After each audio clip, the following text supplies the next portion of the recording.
Junior était tristement célèbre, son arrogance entêtée et son caractère rebelle. Il portait la fierté d'un fils de politicien richissime comme un manteau d'invincibilité, persuadé que l'argent et les relations de son père suffiraient à le protéger de toutes les règles, même celles surnaturelles. Bien des gens l'avaient pourtant averti de ne jamais uriner sur cette pierre étrange posée près de la route. Cette pierre au symbole mystérieux dont personne n'approchait, un frisson de respect.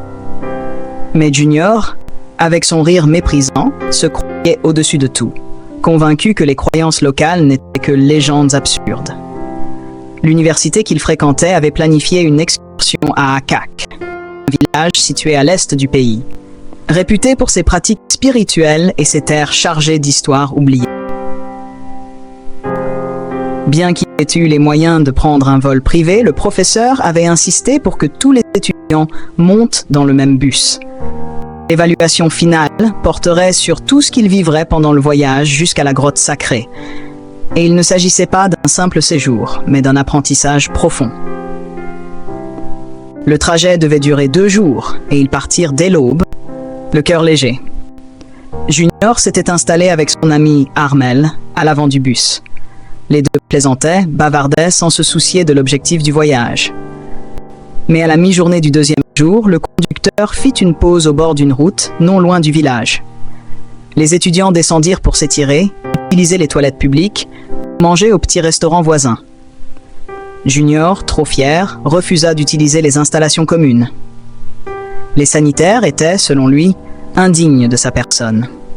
Il s'éloigna donc vers une petite forêt proche, suivi par quelques garçons curieux. Alors qu'il s'apprêtait à uriner entre les arbres, un vieillard sortit brusquement de l'ombre, comme surgissant du néant. Il leva la main et lança d'une voix grave. « Ceci est une forêt sacrée. C'est ici les âmes des Aboto, les plus puissants et les plus redoutés des guérisseurs de ce village. Sauvez vos vies. Quittez ce lieu immédiatement. » Pris de panique, les garçons s'enfuirent en courant. Armel attrapa Junior par le bras, mais celui-ci recula, haussant les épaules. De retour près du bus, Junior éclata de rire. « Vous êtes sérieux ? Ce vieux devait juste protéger son champ, lança-t-il moqueur. Malgré les récits effrayants que les autres lui rapportèrent sur les esprits du lieu, Junior demeura incrédule. Il annonça fièrement qu'il allait y retourner pour uriner sur la pierre, rien de plus. Certains, en plaisantant, le défièrent. « Si tu peux uriner là-bas et qu'il ne t'arrive rien dans les 3 mois, on te donne tout cet argent. » Armel tenta de l'arrêter. « Junior, réfléchis, s'il te plaît. Tu provoques ce que tu ne comprends pas. » Mais Junior répliqua avec arrogance. « Je vais vous prouver qu'il n'existe ni Dieu, ni enfer, ni magie. Regardez bien. » Il prit l'argent misé, repoussa son ami et s'enfonça dans la forêt. Là, il trouva une pierre gravée de signes étranges. Sans aucune hésitation, il se mit à uriner dessus, défiant les avertissements. Quand il revint, il rayonnait d'un sourire satisfait. « Rien ne m'est arrivé. Vous voyez bien que tout ça, ce sont des histoires d'enfants. » L'un des garçons murmura « Tu ne tiendras pas 3 mois. » Mais Junior ricana. « Même votre Dieu ne peut rien contre moi. » Puis ils remontèrent dans le bus et reprirent la route. Junior s'endormit peu après. Dans son sommeil, il fit un cauchemar terrifiant. Il était à nouveau dans la forêt, plongé dans l'obscurité. Une envie pressante le saisit. Il s'abaissa pour uriner, mais à peine avait-il commencé que des enfants apparurent autour de lui, ricanant et pointant du doigt. Il se sentit incapable de bouger, figé de honte, incapable d'arrêter le flot. Il se réveilla brusquement, et le cauchemar était devenu réalité. Il s'était uriné dessus, et tous les étudiants le fixaient, dégoûtés et moqueurs. L'odeur était insoutenable. Arrivé de nuit à Akak, Junior se précipita à l'hôtel, se lava tant bien que mal, changea de vêtements. Mais cette nuit-là, il fit encore le même rêve. Et à son réveil, son lit était trempé. Armel le regardait choqué. « Je t'avais prévenu, mais tu n'as pas voulu écouter. Essaie de réparer ce que tu as déclenché. » Le lendemain, tandis que les autres visitaient les lieux sacrés du village, Junior se sentit très fatigué. Il retourna au bus, tenta de se reposer. Et encore une fois, il se réveilla souillé. La peur s'installa en lui. Ce n'était plus une simple honte, c'était une malédiction. Il savait, au fond de lui, que la pierre, cette pierre qu'il avait profanée, lui faisait payer son mépris. Désespéré, Junior alla retrouver l'un des garçons avec qui il avait parié. Il tomba à genoux devant lui, les larmes aux yeux, et dit d'une voix brisée « S'il te plaît, moi, je croyais que rien ne pouvait m'atteindre. » Le garçon le fixa longuement sans répondre, puis tourna les talons, le laissant seul. Quand la peur remplace l'orgueil, il est souvent trop tard pour réparer ce que l'on a fait sans comprendre. N'as-tu pas dit avec arrogance que la richesse de ton père pouvait tout acheter? Lança David d'un ton tranchant. Junior, incapable de répondre, les yeux pleins de détresse, s'agenouilla devant lui en silence. Il semblait que David n'était pas un étudiant ordinaire, mais un fils du village, un indigène lié à ses terres. Après un moment de supplication pressante, David finit par céder. Il accepta d'aider Junior, mais à une condition. Il devrait partir en pleine nuit et ne poser aucune question. C'est ainsi qu'au cœur de l'obscurité la plus totale, David guida Junior et Armel dans la forêt sacrée.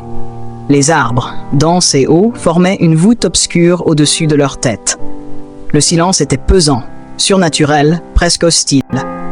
Sans leur lampe torche, ils n'auraient rien distingué. Ils marchèrent longtemps, sans un mot, jusqu'à atteindre une hutte isolée, éclairée faiblement par la lueur d'une lampe à huile.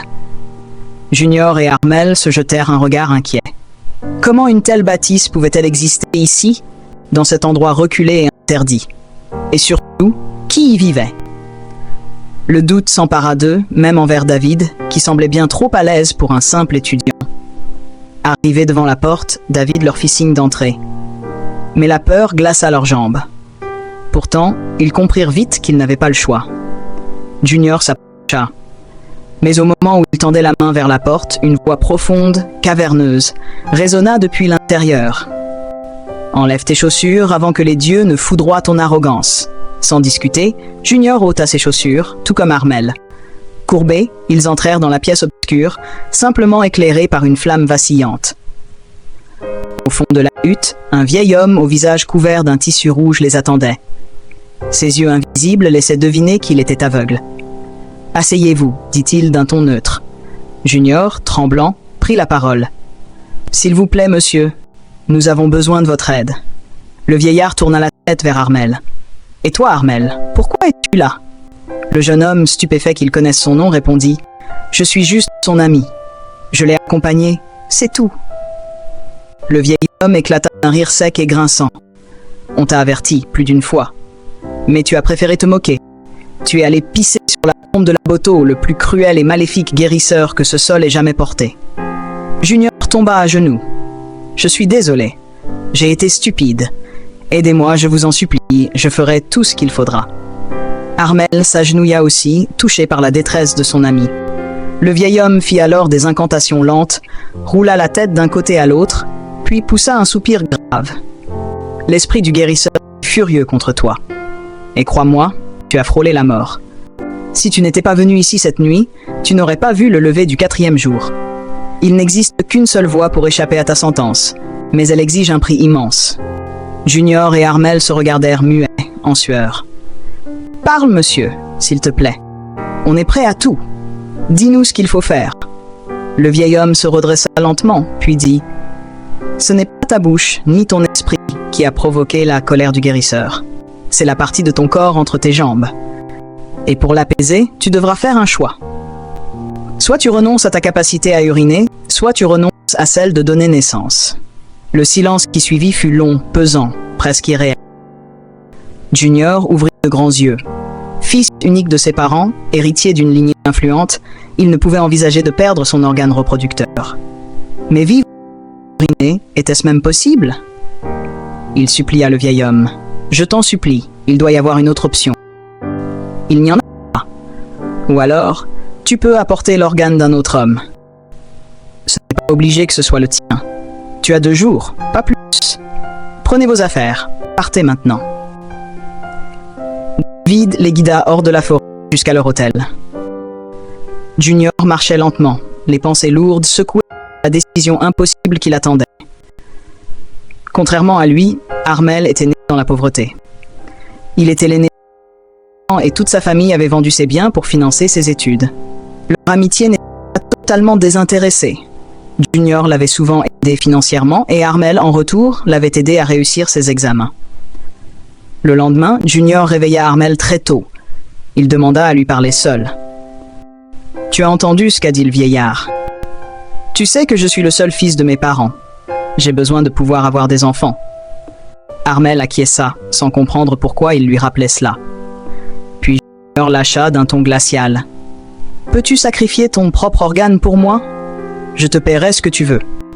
Tu as d'autres frères. Tes parents s'en remettront. » Le choc cloua Armel au sol. Il était paralysé par l'indignation.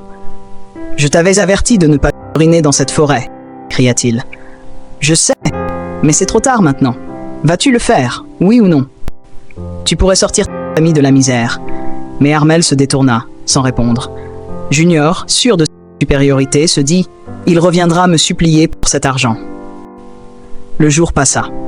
Armel refusa de lui adresser la parole. Junior, rongé par l'angoisse, tenta une dernière chance. Il proposa à David une somme énorme pour offrir son organe à sa place. David refusa avec véhémence, lui cracha presque au visage. Comme l'avait prédit le devin, Junior mourut dans son sommeil. Seuls Armel et David connaissaient la vérité, et jamais ils ne la révélèrent. Plus tard, Armel termina brillamment ses études, obtint un excellent emploi et sortit sa famille de la pauvreté. Il vécut heureux, avec la paix dans le cœur. Morale de l'histoire. L'orgueil est un feu qui consume les ponts avant même que l'on ait besoin de les traverser. L'argent peut résoudre bien des problèmes, mais pas ceux de l'âme, ni ceux du respect.